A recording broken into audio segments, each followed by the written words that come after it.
sebenarnya ada dua ya mengenai nasab ini, antara nasab secara hukum dan nasab secara biologis.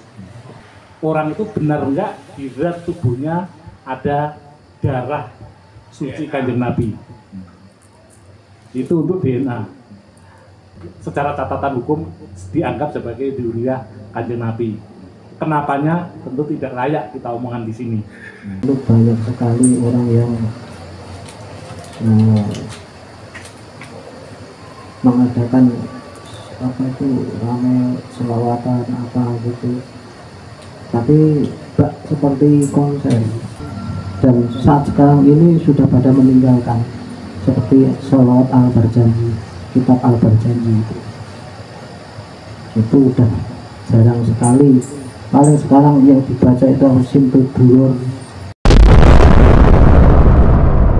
Ini perlu tadi itu secara informal kita sudah diskusikan terkait kenapa kalau sudah ada ilmu DNA yang sangat-sangat bisa terukur gitu ya, dan bisa diperdebatkan secara ilmiah, kenapa masih memerlukan catatan-catatan sejarah, catatan-catatan kenasaban atau keturunan untuk mengisbat gitu ya, masalah keturunan ini terkait dengan perkabitan juga ini rupanya. Tadi itu Kang Darman menyatakan hal-hal yang sangat menarik. Nah, silakan Kang Darman. Sebenarnya ini porsinya Pak Jus ini. Saya sebenarnya mengulang saja. Jadi kalau dari obrolan kita dari siang sampai sore tadi, jadi sebenarnya ada dua ya mengenai nasab ini, antara nasab secara hukum dan nasab secara biologis. Kalau secara biologis, DNA itu memverifikasi yang tidak bisa dibohongi. Orang itu benar enggak di zat tubuhnya ada darah suci Kanjeng Nabi. Itu untuk DNA.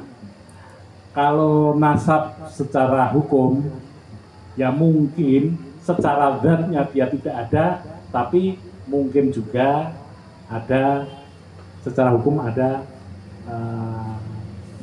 secara catatan hukum dianggap sebagai dzurriyyah Kanjeng Nabi. Kenapanya tentu tidak layak kita omongan di sini. Ya. Diomongkan aja Kang Darman. Ya silakan Kang Sus, saya nggak beda. Ya. Karena mereka selalu mengklaim di dalam tubuh saya mengalir darah suci Kanjeng Nabi. Itu berarti harus tes DNA. Artinya memang dia ada dzurriyyah secara biologis. Tapi kalau dia secara biologis nggak ada, tapi secara nasab catatan ada, ya berarti secara hukum saja. Kenapa terjadi? Wallahu a'lam bishawab. Kalau Pak Cus tega bicara, kami persilahkan. Ya setahu saya yang berdasarkan apa yang saya dengar, pengakuan biologis itu kan konteksnya yang mewariskan sifat-sifat genetik dari orang tuanya, yaitu secara biologis itu memang anak itu dilahirkan dari bapak dan ibu. Namun kalau secara hukum kan di dalam Islam itu anak zina itu tidak diisbatkan kepada bapak biologisnya, namun kepada bapak yang kawin secara sah. Oleh karena itu, ya contohnya jika ada seorang anak zina, maka dia diisbatkan bukan kepada bapak biologis, namun kepada suami dari ibunya, walaupun secara darah atau secara genetik itu tidak nyambung. Ya kurang lebih sih sepengetahuan saya seperti itu saja. Ya, terima kasih. Gus Wasis mau menambahkan yang agak keras nggak apa-apa Gus, karena ini bukan lagi sholawatan, tapi ini mencerca orang yang ngaku-ngaku.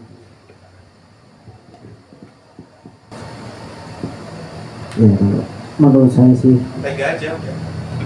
bukan tega, nggak tega. Kalau saya cuma sayang banget sekarang tuh banyak sekali orang yang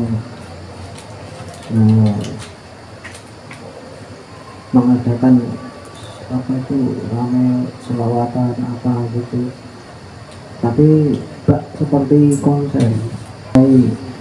perkebunan ini.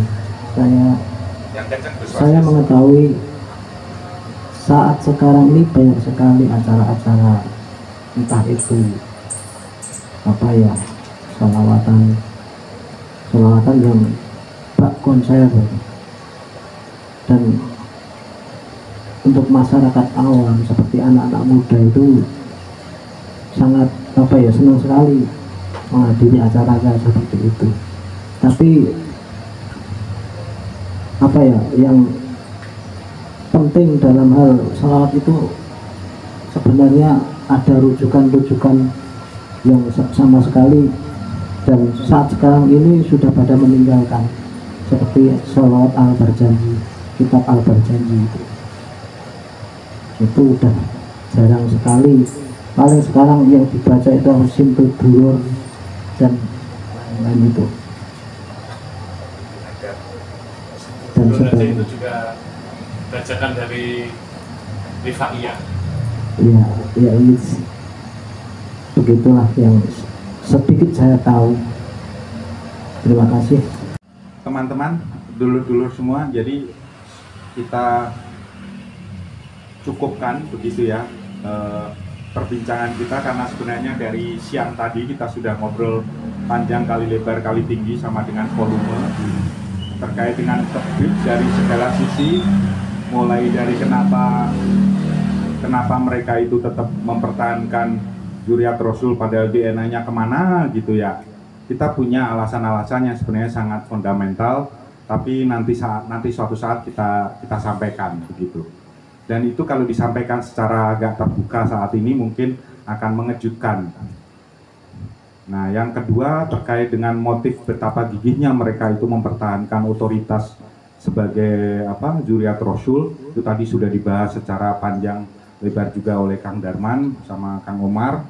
Terus yang pertama tadi bahwa Kebib itu sudah dalam, kalau bahasa Orde Lama, Orde Baru itu kudeta merangkak begitu. Jadi sifatnya sudah, kalau ini istilahnya Kang Omar adalah sudah destrukturalisasi begitu terhadap berbagai macam struktur yang ada di masyarakat, baik struktur agama, struktur ormas keagamaan, struktur pendidikan, struktur ekonomi, struktur politik begitu ya.